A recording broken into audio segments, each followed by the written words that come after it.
Señoras y señores, bienvenidos, buenas noches, gracias por acompañarnos. Esto es al cierre del día, de la jornada, los temas relevantes y trascendentes para el debate y el análisis. Muy buenas noches. Saludo a la distancia, Enrique Quintana. Enrique, ¿cómo estás?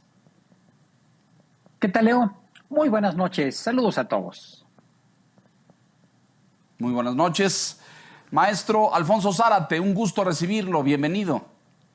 Muchas gracias, Leo, y saludo a Enrique y a Federico. Muchas gracias, bienvenido. Y Federico Berrueto, nuevamente bienvenido, gracias por estar con nosotros.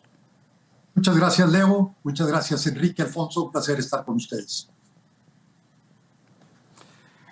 Bueno, pues poner a su consideración esta decisión de la Suprema Corte de Justicia esta tarde. Un ministro acepta el recurso interpuesto por el INAI para pues evaluar la constitucionalidad o no de lo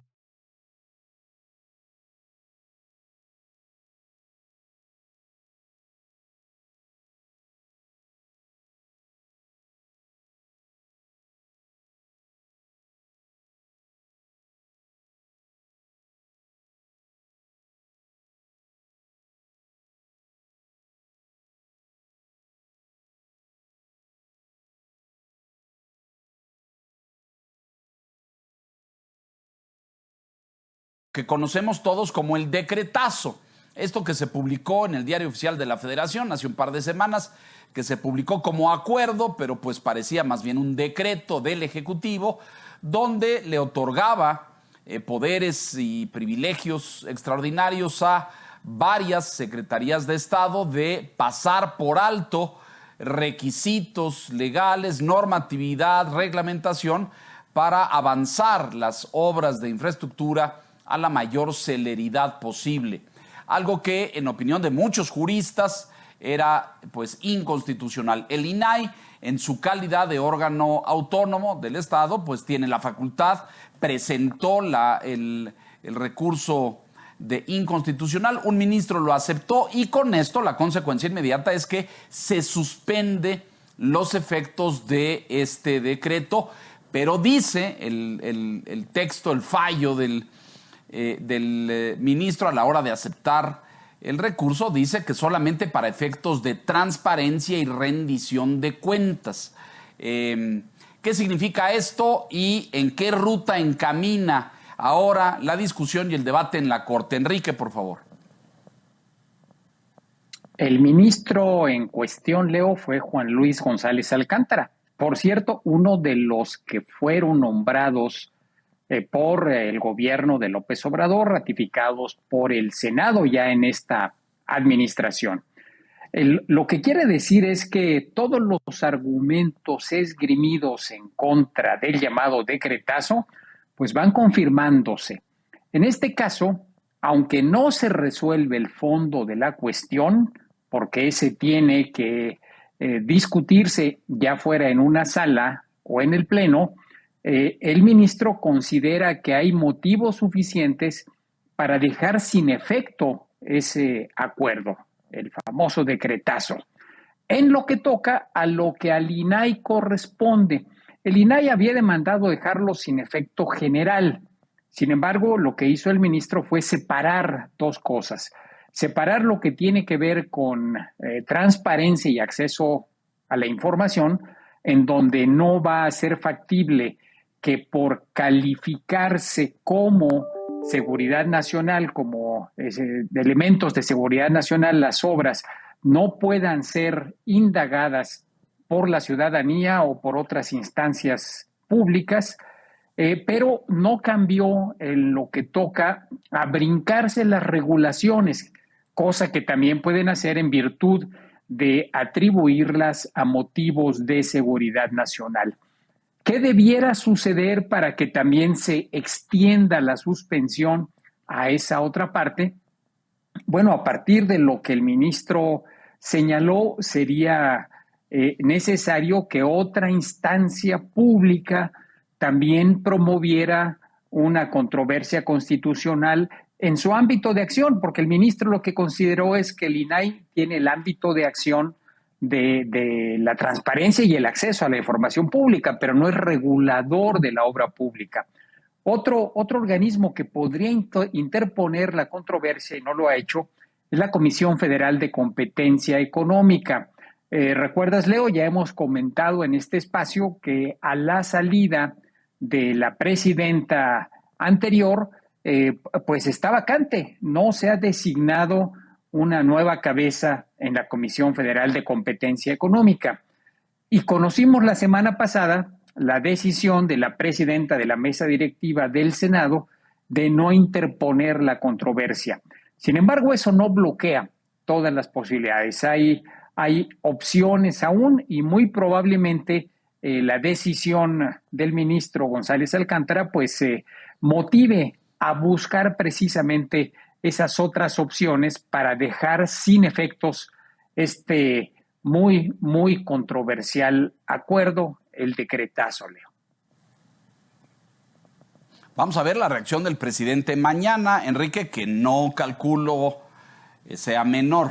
Maestro Zárate, lo escuchamos, por favor.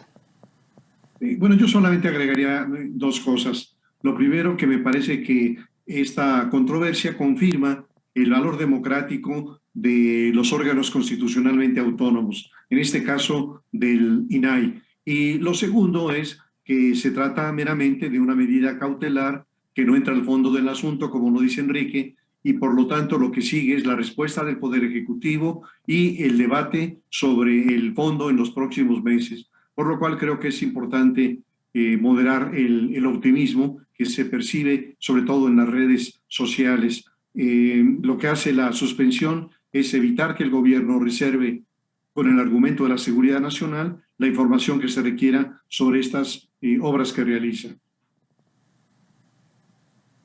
Moderar el entusiasmo en redes, maestro. Pues sí, porque ya mucha gente canta como victoria cuando es apenas, como han señalado ustedes, un paso previo, una medida cautelar para analizar el fondo del tema, para evaluar la constitucionalidad, para escuchar al Ejecutivo, y eso tardará algún tiempo. Federico, adelante. Bueno, primero debo reconocer el papel que está jugando el Poder Judicial Federal. Y cuando hablo del Poder Judicial Federal, hablo del conjunto, hablo del Tribunal Electoral, hablo también de la Suprema Corte de Justicia.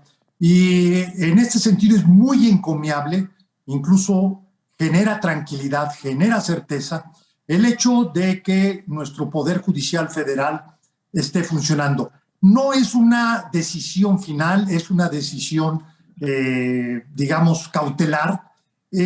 No le veo tampoco así como una definición mayor, porque la misma resolución del ministro González Alcántara habla o le da posibilidades a que las autoridades puedan acreditar, en el caso concreto, el interés público y el tema de seguridad nacional. Sin embargo, es un buen mensaje. Y aquí quiero subrayar algo. El papel de los órganos judiciales, y concretamente el de la Suprema Corte, no es el de frenar, no es el de enfrentar al presidente o al Ejecutivo Federal.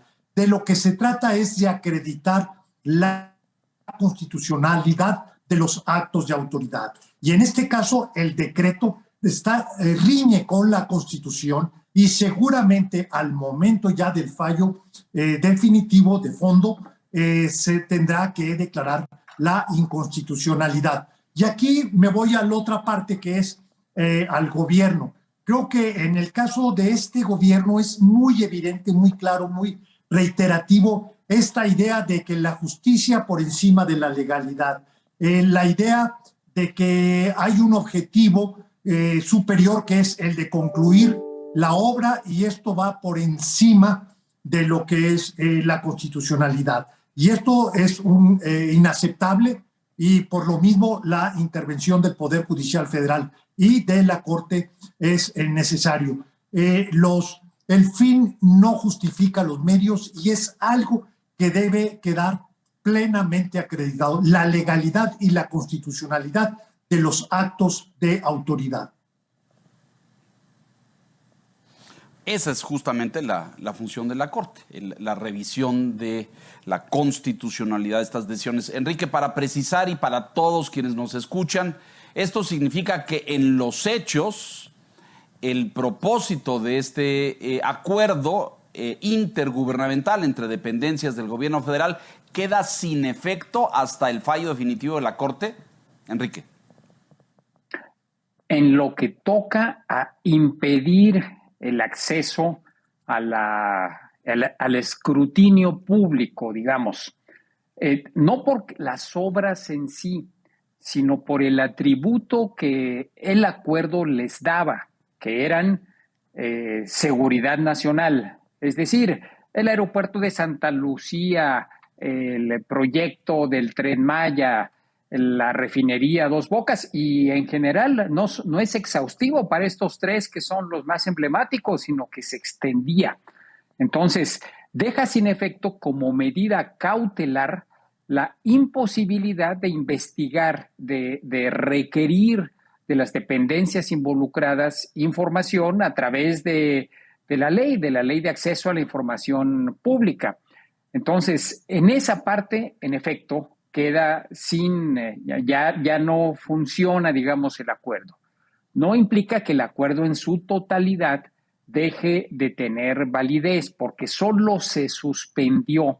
Y hay que subrayarlo, ya como lo dijeron el maestro Zárate y Federico, suspender no significa eliminar, cancelar. Suspender significa en lo que se discute el fondo. Ahora, también vale la pena subrayar que los tiempos de la Corte normalmente no son muy ágiles y la discusión del fondo de este tema, pues muy probablemente llegue dentro de bastantes meses. No es algo que veremos ni en este mes, ni en enero, ni en febrero, sino probablemente, en el mejor de los casos, bastante entrado el 2022. Entonces, para todo propósito práctico, va a seguirse indagando de manera regular, como había sucedido hasta ahora, la información relativa a la obra pública, Leo. Bueno, pues de cualquier forma creo que nos falta aún la reacción del presidente el día de mañana, a ver qué comentarios hace a este respecto. Déjenos hacer una pausa, tenemos más temas al cierre, vamos rápidamente a mensajes, volvemos enseguida.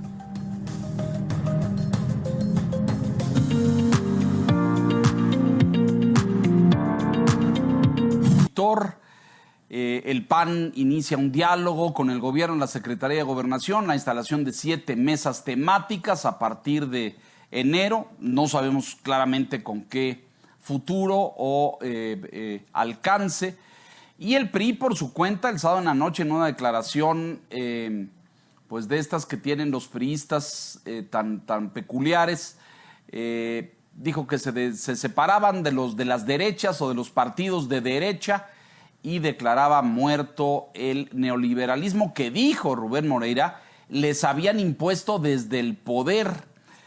Y ahí es donde uno ve estos columpios y estos vaivenes en el tiempo de los priistas y cómo declaran una cosa y luego declaran justamente la contraria. Pero aprovechando la presencia de Federico y del maestro Zárate, su análisis al respecto, estamos viendo una fractura del bloque opositor, estamos viendo una victoria política de Morena y del presidente López Obrador.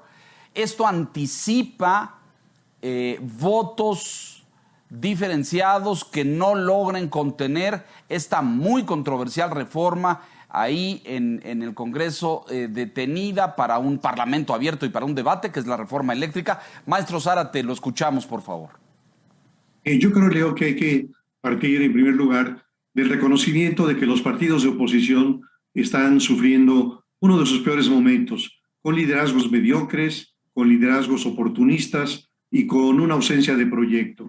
En esos 3 años lo que hemos constatado es la incapacidad para constituirse como alternativas y desde luego en las más recientes elecciones la postulación en su mayoría de candidatos que representan a los aparatos que controlan las estructuras y los presupuestos. Por esto no sorprenden los intentos de maquillarse el rostro. Con un desparpajo enorme, ahora el PRI en su 23 asamblea se pronuncia contra las políticas neoliberales y populistas. Y creo, Leo, que vale la pena recordar que el abuelo del PRI, el Partido Nacional Revolucionario, fue, como lo definió Luis Javier Garrido, una coalición de caciques, que posteriormente, en la creación del Partido de la Revolución Mexicana con el presidente Cárdenas, toda la ideología se convierte en una ideología socialista o socializante. Hay que recordar que la CTM, por ejemplo, en aquellos años se proponía construir una democracia de los trabajadores como vía para alcanzar el socialismo.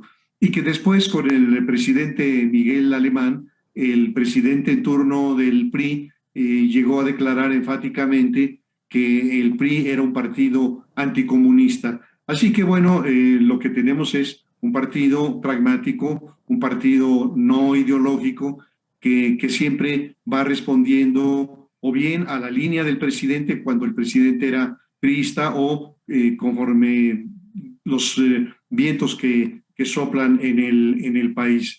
Creo que el bloque en esa medida es un bloque bastante endeble, que es un bloque que se mantiene con mucha dificultad, y que en la lógica del presidente está precisamente el romper esa unidad. Y uno de los datos que ha utilizado el presidente para ello es explícitamente convocar a los priistas a definir si van a seguir al general Cárdenas o al presidente Salinas de Gortari. Y en esa medida tratar, por un lado, de romper la decisión del PRI de ir con el bloque, lo cual desde luego tendría un efecto muy favorable para el presidente, para Morena y sus aliados en el 2024. Y hay que recordar que ya en este momento de sucesión adelantada, lo que está en la mira en todo momento es el 2024 y la posibilidad de Morena y del presidente de que un candidato surgido de esas filas continúe en el gobierno y que por lo tanto se profundice la cuarta transformación. Eso tendría que decir en un primer momento. Bien, regresamos, maestro Zárate. De entrada, Federico, adelante. Mira, yo no me queda todavía muy claro si Rubén Moreira y Alejandro Moreno estén hablando por todo el PRI. Creo que en el PRI hay distintas visiones, distintas posturas, incluso se manifiestan muy claramente en los senadores respecto a los diputados y también al interior de los diputados. Creo que el cálculo de fracturar al bloque opositor es gente que está procesando, pero está procesándose por dos personajes que son primero producto, entre comillas, del neoliberalismo, al menos de Peña Nieto, que son Rubén Moreira y Alejandro Moreno, dos exgobernadores señalados por el descuido, por decirlo amablemente, si no es por la abierta corrupción durante su desempeño, y las posibilidades de que el gobierno pueda enderezar acciones legales en su contra. Y bueno, lo que estamos hablando no es de una postura ideológica, como bien dice Alfonso, sino vil pragmatismo, pero en este caso es un pragmatismo asociado a la impunidad. Y como tal, todavía tengo duda de que esta idea de acercarse hacia el gobierno, que es evidente en Alejandro Moreno y en Rubén Moreira, sea consecuente con lo que es la mayoría de los legisladores. Por otra parte, en esto también quisiera ver que el problema del PRI es la corrupción, no es el pasado neoliberal. ¿Por qué Rubén Moreira no se pronuncia en contra de la corrupción? Pues no se puede pronunciar porque se le vuelve en contra. ¿Por qué no se pronuncia con los dos íconos que expresan la corrupción, que es Peña Nieto y Carlos Salinas? Pues no lo puede hacer precisamente porque es de los mismos. De manera tal que creo que lo que sí estamos viendo es la involución del PRI. Difícilmente va a tener un buen desempeño en las elecciones locales del próximo año, y lo que estamos viendo es cómo hay una entrega de los dirigentes, quizá por su mismo pasado corrupto, hacia digamos, apoyar o simpatizar o generar una afinidad que no creo que sea de toda la fracción parlamentaria del PRI en función de la contrarreforma eléctrica. Pronto lo vamos a ver y lo que mi impresión es que el PRI va en proceso de fractura. Coincido contigo, Federico. Yo creo que el PRI, siempre pensamos en el PRI, como si el PRI fuera monolítico, cuando es todo lo contrario. Hay los estatales, los federales, los locales, los del pasado, los del presente, hay muchos PRIs.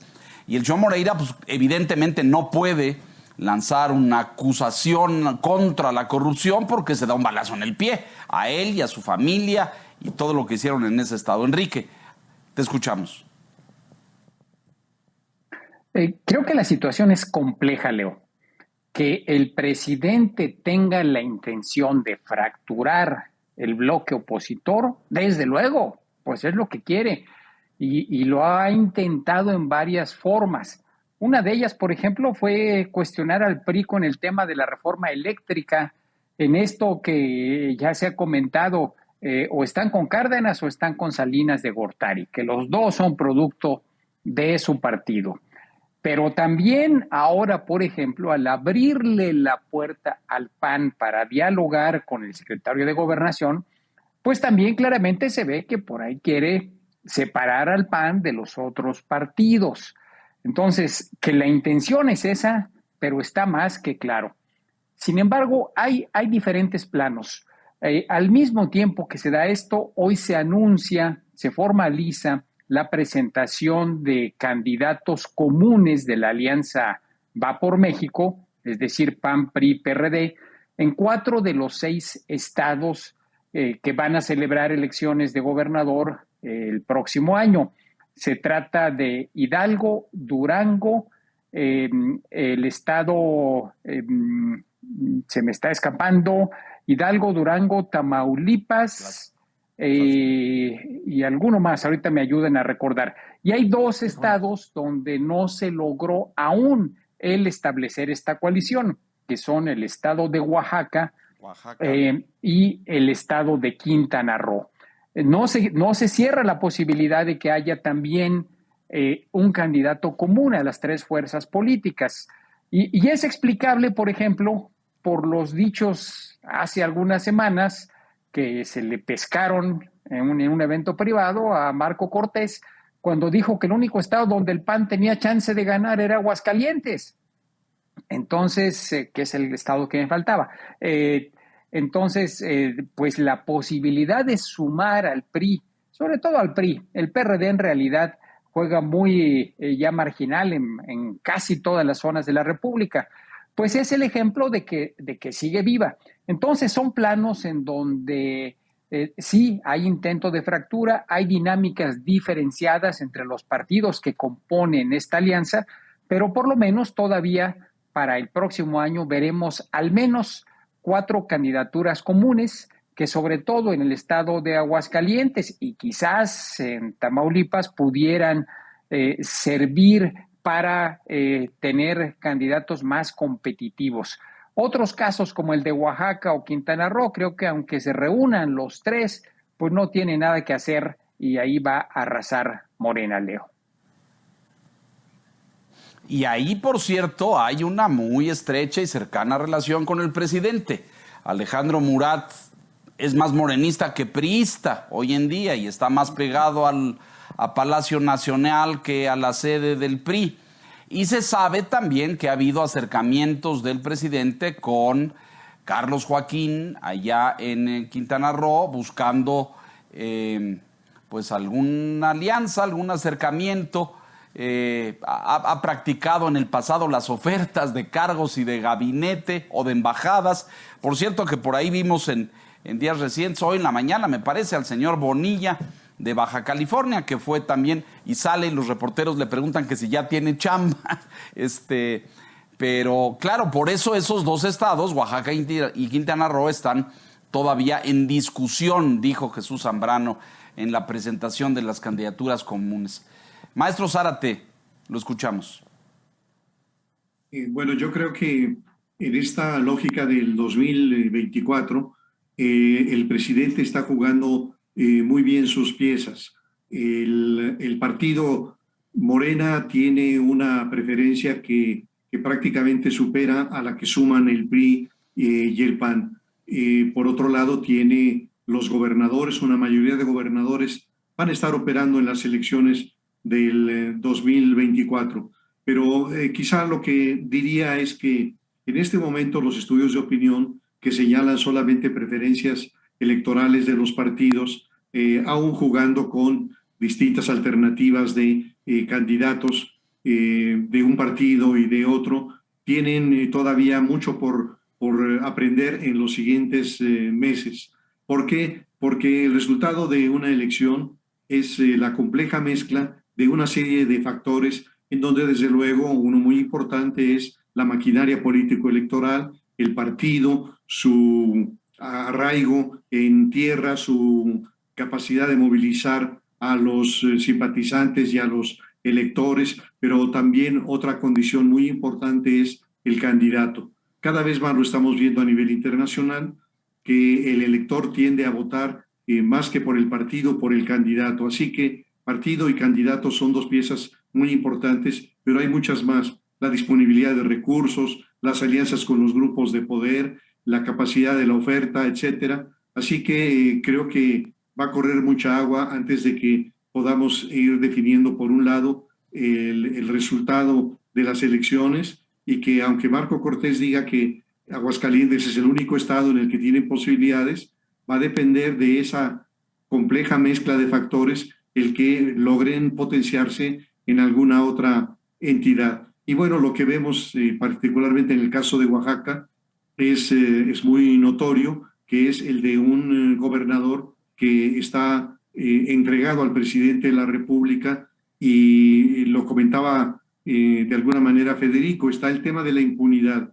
Yo recuerdo a un viejo político de Chihuahua, Manuel Bernardo Aguirre, que decía que cuando tenía relaciones políticas con alguien, le tejía su colita y cuando hacía falta se la pisaba. Así que creo que también el presidente está utilizando los instrumentos de que dispone, de manera muy importante la unidad de inteligencia financiera, para pisarle la cola a los que se muevan demasiado, y creo que ese factor de preservar la impunidad es uno de los factores que está condicionando este comportamiento, digamos, tan ajeno a lo que debería de ser el comportamiento de un verdadero partido de oposición.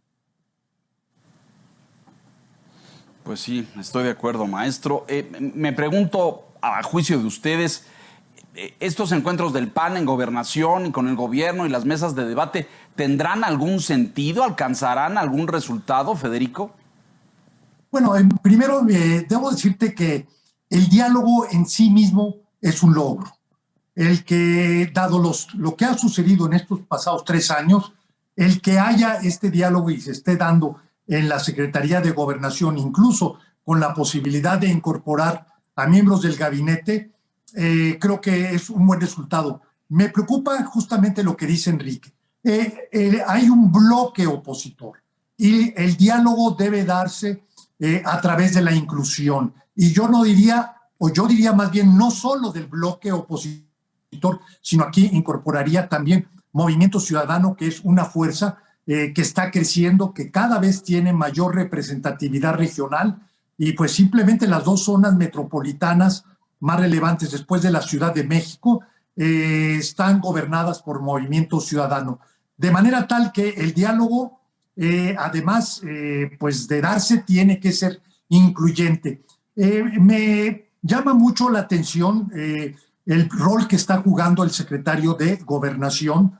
Muy tempranamente yo por ahí mencioné que era un giro el que yo anticipaba por parte del gobierno federal, dado el perfil del secretario de Gobernación. Ahora, que del diálogo se puedan derivar resultados, bueno, está por verse.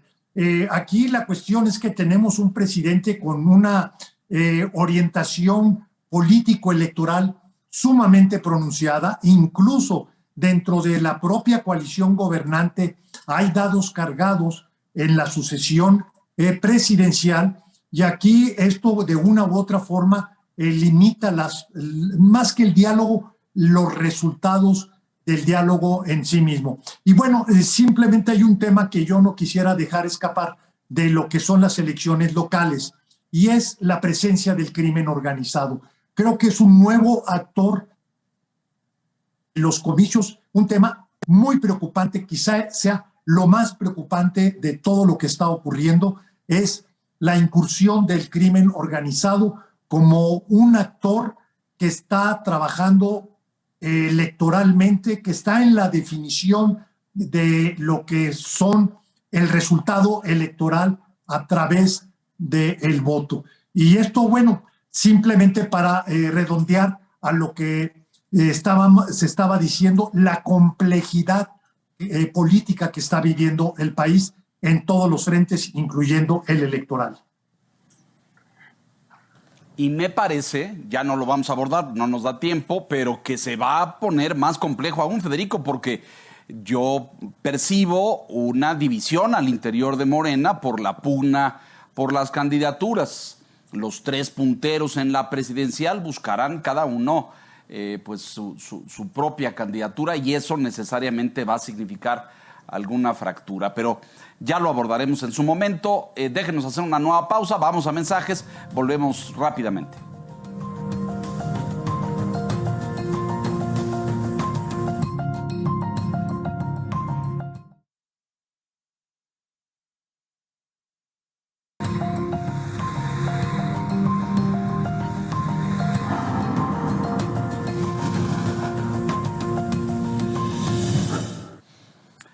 Gracias, estamos de vuelta. Esta tarde los diputados aprobaron la cuenta pública del año 2019.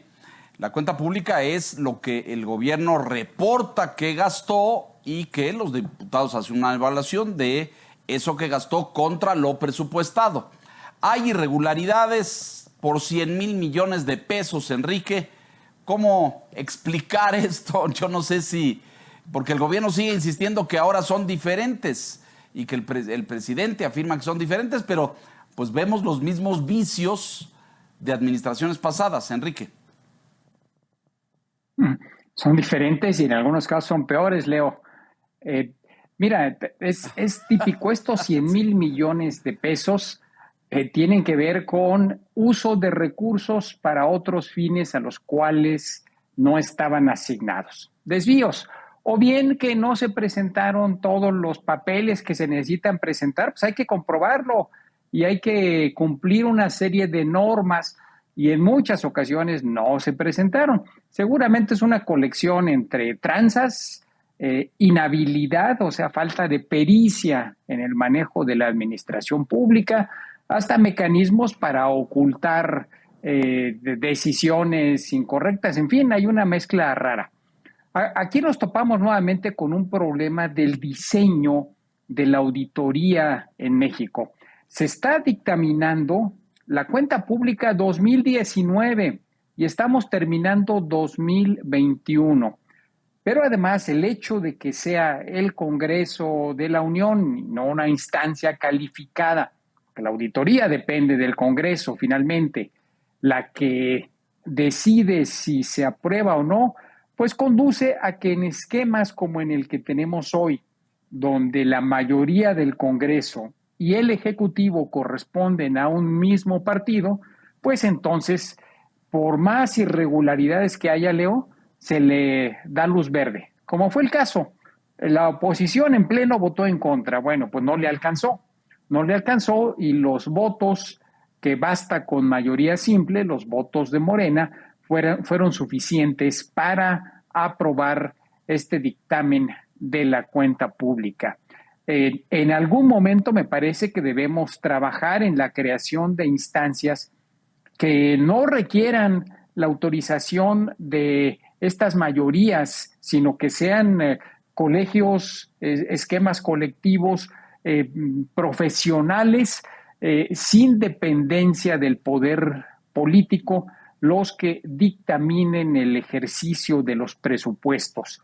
No tenemos eso en México Y pues no hay problema si en el 2020, cuando se vote el próximo año, en el 22, el dictamen de la cuenta pública, se vuelven a encontrar cosas raras, pues Morena sigue teniendo la aplanadora para salir adelante sin mayor problema, Leo.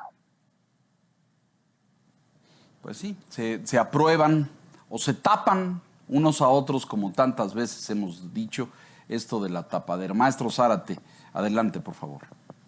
Yo creo que esto nos muestra de nuevo una lectura de las elecciones del pasado 6 de junio.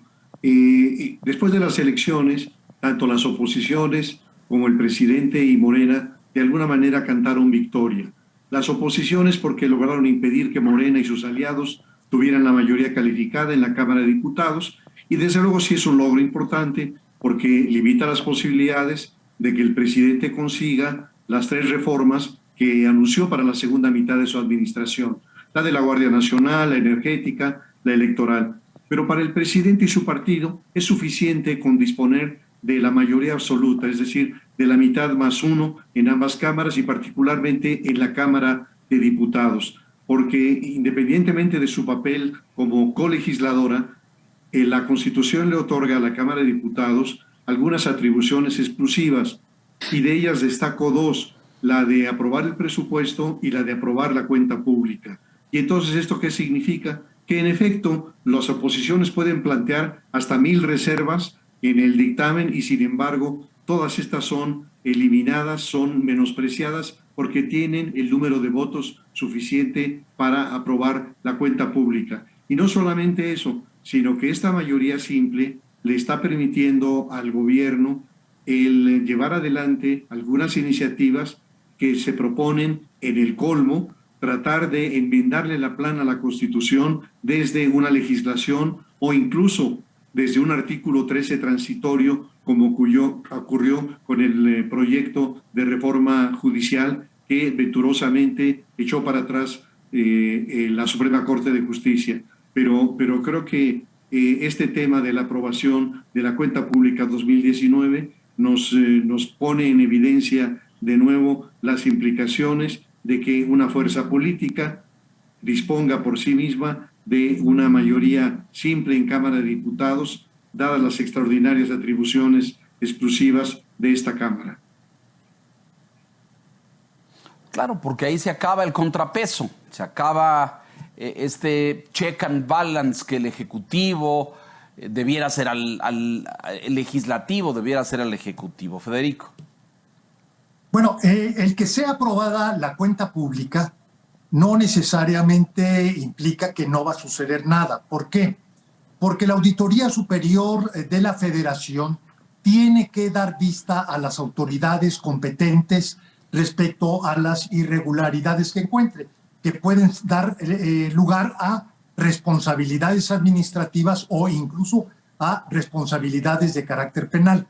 Otra observación es que la Auditoría Superior de la Federación trabaja sobre todo el gasto federal, no solo aquel que es ejecutado por el gobierno federal. Hay gasto federal que se ejecuta a través de estados, municipios, desde luego órganos autónomos descentralizados, y el paquete de las irregularidades incorpora a todos, no nada más al gobierno federal. Sin embargo, aquí hay que destacar algo. Primero, el exceso, el abuso que hay en materia de asignaciones directas y la falta de transparencia.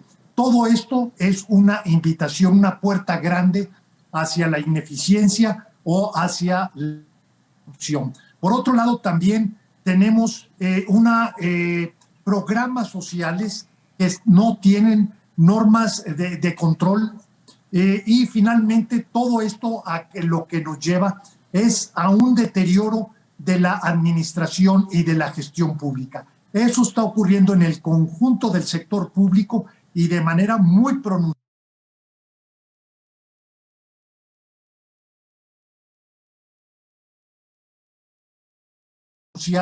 en el gobierno federal.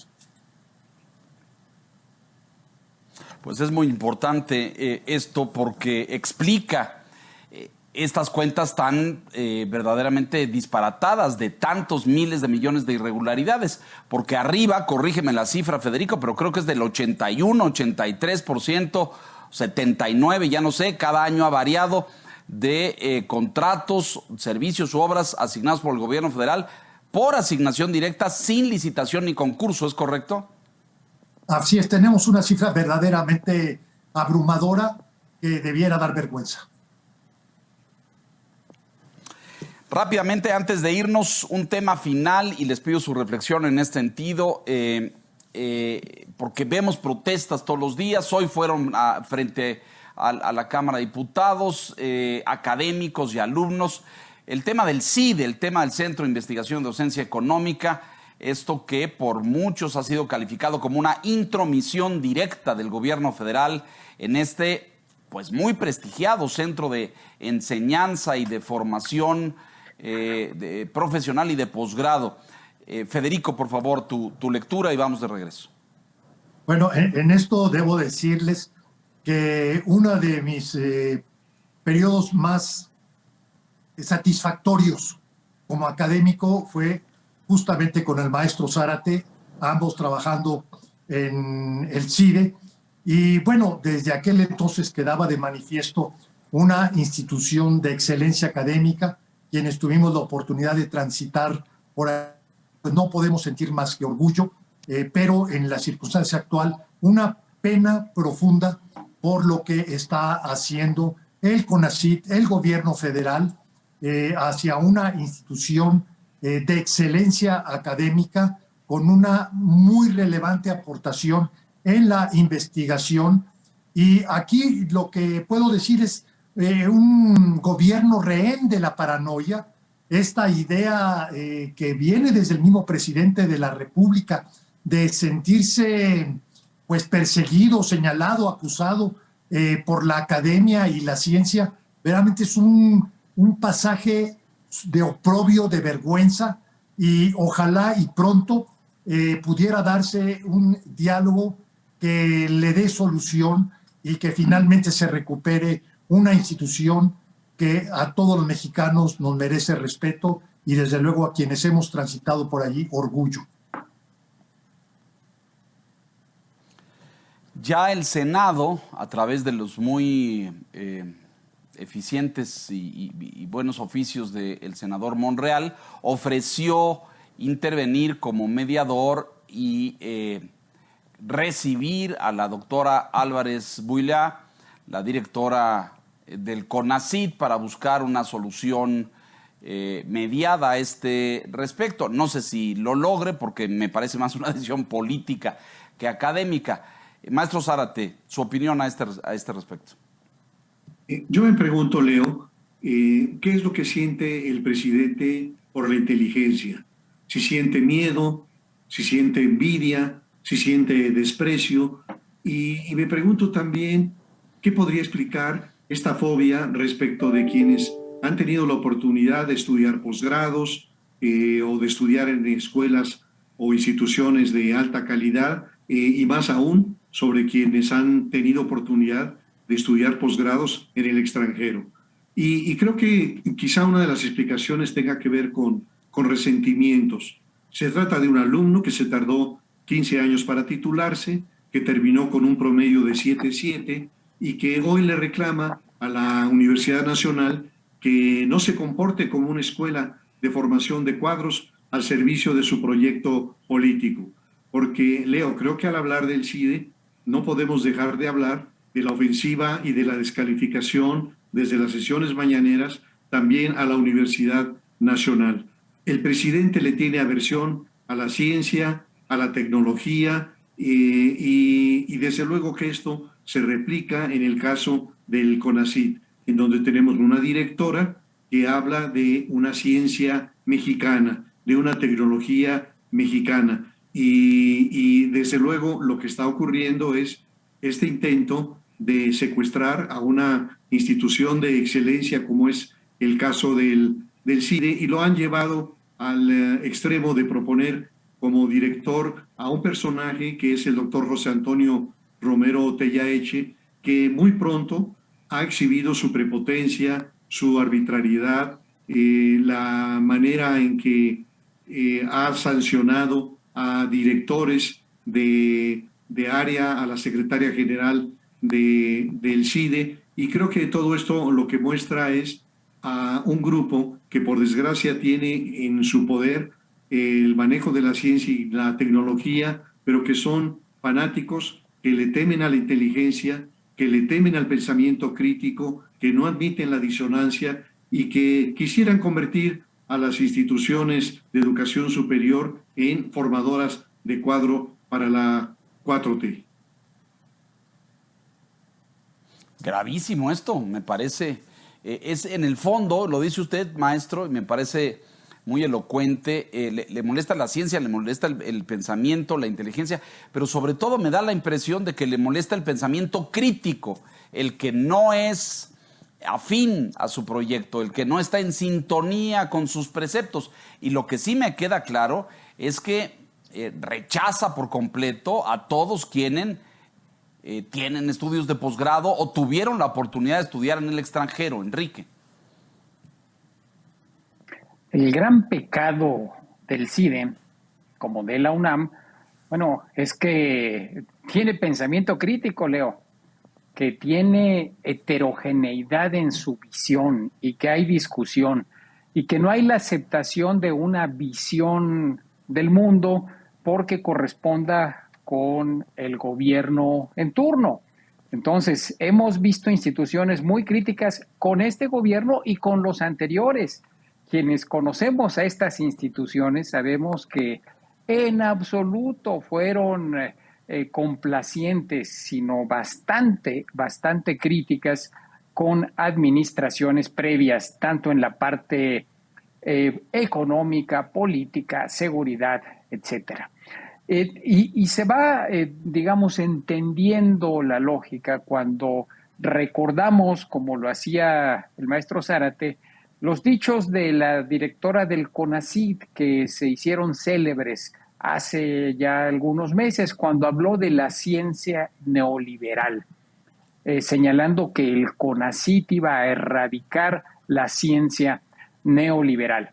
Si en la visión de la directora general de CONACYT, de la cual dependen instituciones como el CIDE, está esta visión que se parece mucho a aquella vieja visión marxista de que hay ciencia capitalista, bueno, ella la denominó ciencia neoliberal. No concibe que exista ciencia, punto.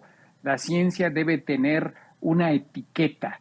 Entonces, bajo esa premisa, hay instituciones que no se ajustan a esa visión y que además todavía es más grave. Si son instituciones influyentes por la calidad del trabajo que hacen, por el acceso que tienen a la difusión pública de la investigación que realizan, como es el caso del CIDE. Entonces, pues está en un callejón sin salida.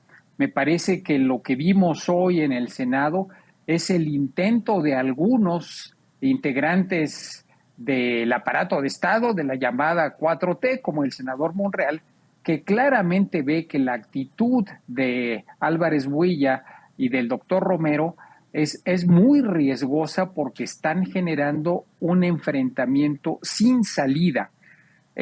Hubo críticas del presidente a la referencia que hizo Sergio Aguayo a propósito del paralelo entre este conflicto y el 68.